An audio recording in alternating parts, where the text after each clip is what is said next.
Okay, so I know if we want this to stay frozen, so if we do have a long scrolling page, we first would click on that artboard and we can extend down. Always keeping in mind also, folks, that's our fold, that blue dotted line. When we select our screen size, that is the base of our screen size, and that's what we are doing an approximate. For a phone, if you're doing a specific phone size, it will be that size. It's mostly approximate for desktop of what you see when you land on that page. So like I said, the only reason why for phone it's consistent is because they give us all the specific phone sizes from XD.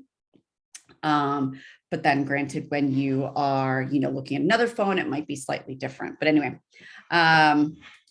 you can program, for instance, your developer would be able to program your footer no matter what phone you're working on to be locked at the bottom. But in saying this, you should never actually move that because you always want to keep that exactly where it is so you don't lose where that base is. So if I'm designing a desktop, for instance, homepage design, and I want to make sure that there's a lot of really important information on the homepage. I don't want it to get lost and I don't want anyone to have to scroll for it. That's where that fold's going to come in handy. Okay, went off track a little bit there. So if we want that footer to stay here, and let's just say we've got a few boxes here.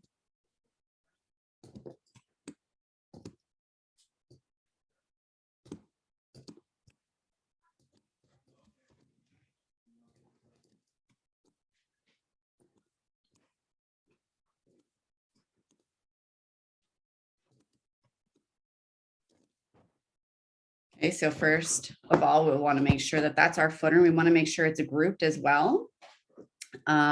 So within here, I've got all of my little icons. And so I want to make sure that I take that whole group and I want to make sure that I bring that all the way up to the top. So this way, when I am prototyping and I click on this, I want to fix that position. So I want to make sure that that stays always at the bottom. So say I do that and I start designing, I can see everything's behind it, or I start prototyping and then I go back to design and I'm like, oh, I actually really wanted to,